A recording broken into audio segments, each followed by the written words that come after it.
Fashion ప్రియులకు Honey's studios శుభవార్త. ఈ నెల 20వ తేదీన హనీస్ ఫ్యూజన్ ఫ్యాషన్ షో వేదిక Shaurya function hall, Yousufguda, Hyderabad. allevents.in ద్వారా టికెట్స్ బుక్ చేసుకోవచ్చు. దీనికి సంప్రదించవలసిన ఫోన్ నంబర్లు 7799512357 మరియు 7674045621. త్వరపడండి. రోదసిలో 18 రోజులు గడిపి మానవాళికి ప్రయోజనం కలిగించే అనేక ప్రయోగాలను విజయవంతంగా నిర్వహించిన భారత వ్యోమగామి శుభాంశు శుక్లా నేడు భూమి మీదకి తిరిగి రానున్నారు. ఆయన యాక్సియం 4 మిషన్లో భాగంగా ఉన్న మరో 3 వ్యోమగాములు నిన్న అంతర్జాతీయ అంతరిక్ష కేంద్రానికి వీడ్కోలు పలికి డ్రాగన్ గ్రేస్ వ్యోమనౌకలో తిరుగు ప్రయాణమయ్యారు.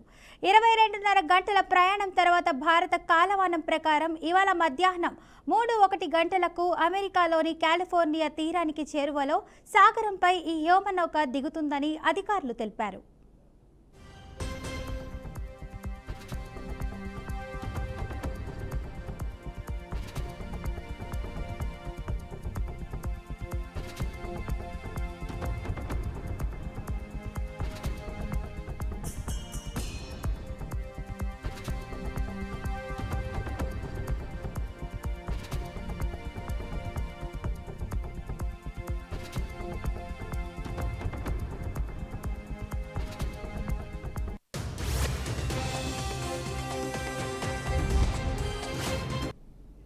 విజయనగరం జిల్లా అభ్యుదయ విద్యా సంస్థలో 9వ తరగతి చదువుతున్న 2 విద్యార్థుల మధ్య జరిగిన ఘర్షణ విషాదంగా మారింది.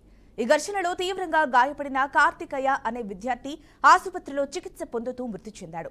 మృతుడు సుందరాడ వీధికి చెందిన సంతోష్రావు కుమారుడిగా గుర్తించారు.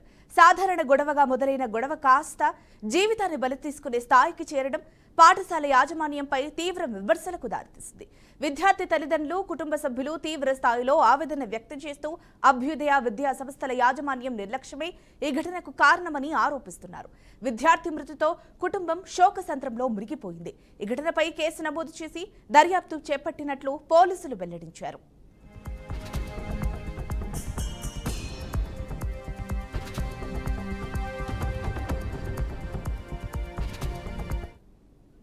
ఈ ఘటనకు సంబంధించి మరింత సమాచారం మా ప్రతినిధి భార్గవ్ అందిస్తారు. చెప్పండి భార్గవ్.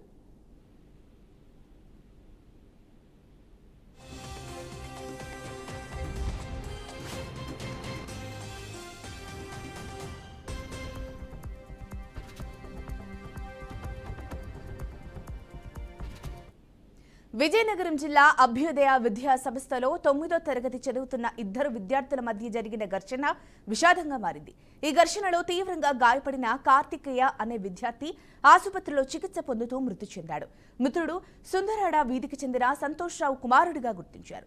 సాధారణ గొడవగా మొదలైన గొడవ కాస్త జీవితాన్ని బలి తీసుకునే స్థాయికి చేరడం పాఠశాల యాజమాన్యంపై తీవ్ర విమర్శలకు దారితీసింది. విద్యార్థి తల్లిదండ్రులు, కుటుంబ సభ్యులు తీవ్ర స్థాయిలో ఆవేదన వ్యక్తం చేస్తూ అభ్యుదయ విద్యా సంస్థల యాజమాన్యం నిర్లక్ష్యమే ఈ ఘటనకు కారణమని ఆరోపిస్తున్నారు. విద్యార్థి మృతితో కుటుంబం శోకసంద్రంలో మునిగిపోయింది. ఈ ఘటనపై కేసు నమోదు చేసి దర్యాప్తు చేపట్టినట్లు పోలీసులు వెల్లడించారు. ఈ ఘటనకు సంబంధించి మరింత సమాచారం మా ప్రతినిధి భార్గవ్ అందిస్తారు. చెప్పండి భార్గవ్. ఏదైతే విజయనగరం జిల్లాలో ఇక్కడ ఉన్న ముఖ్యంగా విజయనగరం జిల్లా వ్యాప్తంగా ఉన్న ప్రైవేట్ స్కూల్లో పరిస్థితి చాలా దయనీయంగా కనబడుతుంది. అయితే దీనికి అనుగుణంగానే నిన్న జరిగిన సంఘటన తాజాగా మనం చూసుకున్నట్టయితే అక్కడున్న 2 విద్యార్థులు 9వ తరగతి చదువుతున్న విద్యార్థులు తరచూ వారం రోజులుగా కూడా గొడవ పడుతున్న పరిస్థితి కనబడుతుంది. అయితే దీనికి సంబంధించి అక్కడున్న స్కూల్ యాజమాన్యం నిర్లక్ష్యం వహించడం వల్ల ఈ తగాదా కాస్త తారాజాయి చేరుకొని పూర్తిగా అది కాస్త అక్కడున్న ఒక విద్యార్థి ఏదైతే గొడవ పడిన విద్యార్థులు ఒక విద్యార్థి మృతికి కారణంగా దారితీసిందని చెప్పి చాలా వరకు కూడా అక్కడ ఉన్న వారి తల్లిదండ్రులు ఇరువురు కూడా విచారణ వ్యక్తం చేస్తున్న పరిస్థితి కనబడుతుంది. అయితే ఏదైతే ప్రైవేట్ విద్యా సంస్థలు అన్ని కూడా ముఖ్యంగా ఇక్కడ ఉన్న ప్రైవేట్ విద్యా సంస్థలు అన్ని కూడా ఈ అభ్యుదయ స్కూలే కాకుండా చాలా వరకు ఉన్న ప్రైవేట్ విద్యా సంస్థలు ఏవి కూడా పిల్లలకి సంబంధించి వారు కట్టే ఫీజుల విషయంలో కావచ్చు, లేకపోతే వేరే ఇతర వసూలు విషయంలో కావచ్చు చాలా వరకు కూడా కఠినంగా ప్రవర్తిస్తుంది. అంతేగాని పిల్లలు క్రమశిక్షణ వరకు చూసుకుంటే కనుక ఎటువంటి శ్రద్ధ వహించడం కనిపించట్లేదు అన్నకి ఇది చాలా వరకు నిదర్శనం మనం చెప్పుకోవచ్చు. అయితే ఏదేమైనప్పటికీ కూడా ఇద్దరు పిల్లలు ఘర్షణ కాస్త మరీ తారాస్థాయికి చేరుకొని అది కేవలం ఒక చిన్న క్రికెట్ ఆటకి సంబంధించిన ఒక ఘర్షణ అనేది తారాస్థాయికి చేరుకొని స్కూల్ ప్రాంగణంలోనే ఇద్దరు కూడా కొట్టుకొని కాస్త ఒక బాలుడు మృతికి కారణమైతే చాలా వరకు విచారం అని మనం కూడా చెప్పుకునే పరిస్థితి కనబడుతుంది. Thank you Bhargav.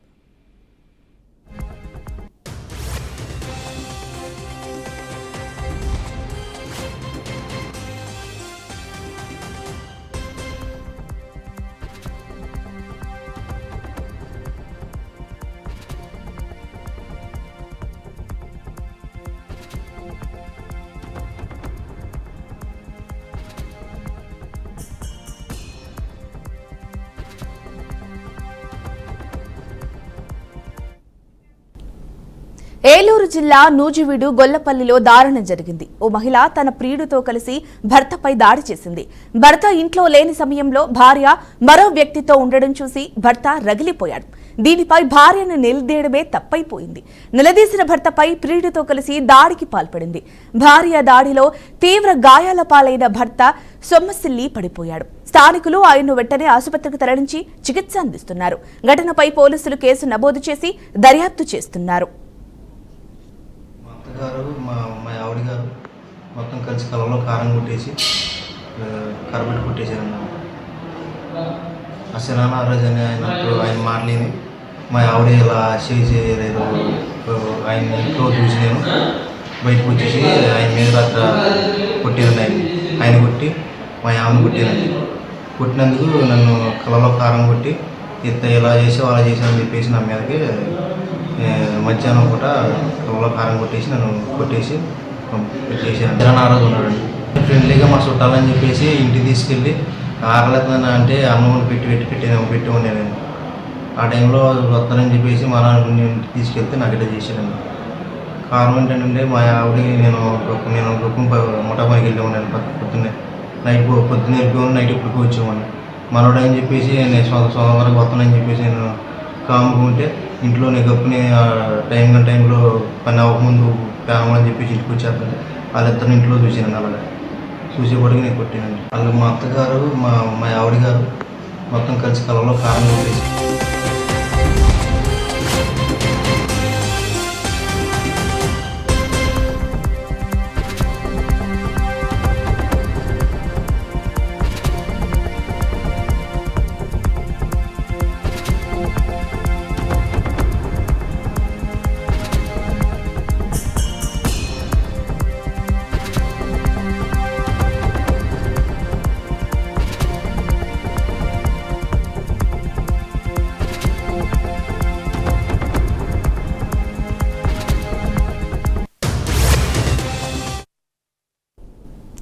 భద్రాద్రి కొత్తగూడెం జిల్లా వైరా ఎమ్మెల్యే మలోత్ రామ్దాస్ నాయక్ కీలక ప్రకటన చేశారు. వైరా నియోజకవర్గంలో 60,000 ఎకరాలకు గోదావరి జలాలను అందించి సస్యశ్యామలంగా చేస్తామని ఎమ్మెల్యే తెలిపారు. జూలూరుపాడు మండలంలోని వినోబానగర్ గ్రామం వద్ద సీతారాం మెయిన్ కెనాల్ నుంచి గోదావరి జలాలను వైరా రిజర్వాయర్కు తరలించేందుకు ఏర్పాటు చేసిన లింక్ కెనాల్లోకి నీటిని విడుదల చేశారు. ఈ సందర్భంగా గోదావరి జలాలకు హారతి పట్టి ప్రత్యేక పూజలు నిర్వహించారు. గోదావరి జలాలను వైరా రిజర్వాయర్కు తీసుకురావడం తన జీవితంలో సార్థక ఘట్టమని, ఇది తన జన్మ సుకృతమని ఎమ్మెల్యే రామ్దాస్ నాయక్ తెలిపారు. జూలూరుపాడు ఏన్కూర్ ఈ 2 మండలాలు ఈ నీళ్లుపై మన వైరా ప్రాజెక్టు ఇవ్వడం ద్వారా అక్కడ 20,000 ఎకరాలు, ఈ 2 మండలాలు కలిపి 35,000 ఎకరాలు. దీని ద్వారా మళ్ళా పైన కొనిజర్ల బార్డర్లో ఈ నీళ్లు సాగర్ నీళ్ళని బేస్ చేసుకుని ఓ లిఫ్ట్, దాని తర్వాత మన ఘాట్ రోడ్డు ఆ పైన కింద ప్రాంతం పోవడానికి ఒక లిఫ్ట్, దాని ద్వారా మొత్తం 60,000 ఎకరాలకి వైరా నియోజకవర్గంలో ఉన్న రైతాంగానికి భూములకు నీళ్లు ఇచ్చే కార్యక్రమం చేపట్టడం జరిగింది. ఏదైతే ఈ నియోజకవర్గ ప్రజలు ఏ ఆశతోని ఏ ఉద్దేశంతో మంచి పని కోసం నన్ను ఎమ్మెల్యే గెలిపించారో వాళ్ళు నన్ను ఎమ్మెల్యేగా చేసినందుకు వాళ్ళకు శిరసావించి నమస్కారం తెలియజేస్తూ, ఈ రోజు గోదావరి నీళ్లు వైరా ప్రాజెక్టులోకి రావాలని చెప్పేసి నాకు నేను ఎమ్మెల్యే గెలిచిన అవకాశం ఇచ్చిన అసెంబ్లీలో మాట్లాడమని చెప్పిన మొట్టమొదటి మాట నాగార్జున సాగర్ నీళ్లు ఖమ్మం జిల్లా మీదకెళ్ళి పోతున్నాయని పేరే గానీ ఎక్కడా కూడా మా జిల్లాకు ఉపయోగపడే పరిస్థితి లేకుండా ఆంధ్రాకు పోతున్న పరిస్థితి ఉన్నది. కాబట్టి మాకు తక్షణంగా సీతారామ ప్రాజెక్టు కాలువ తవ్వి నిరుపయోగంగా పడింది. కాబట్టి నాకు అనంతపురం జిల్లా తాడిపత్రిలో దారుణ హత్య సంచలనం రేపింది. తాడిపత్రి టౌన్ పుట్లూరు రోడ్డులోని సాయి సిద్ధార్థ కళాశాల వద్ద హర్ష అనే యువకుడిపై గుర్తు తెలియని దుండగులు వేట కొడవళ్లతో నరికి చంపారు. సమాచారం అందుకున్న పోలీసులు ఘటనా స్థలానికి చేరుకుని తీవ్రంగా గాయపడిన హర్షను వెంటనే స్థానిక ఆసుపత్రికి తరలించారు. మెరుగైన చికిత్స కోసం అనంతపురం ప్రభుత్వ ఆసుపత్రికి తరలించే క్రమంలో మార్గ మధ్యలోనే హర్ష మృతి చెందినట్లు వైద్యులు ధృవీకరించారు. అనంతరం మృతదేహాన్ని మార్చురీకి తరలించారు. దారుణ ఘటనపై కేసు నమోదు చేసి దర్యాప్తు ప్రారంభించినట్లు తాడిపత్రి పట్టణ పోలీసులు తెలిపారు.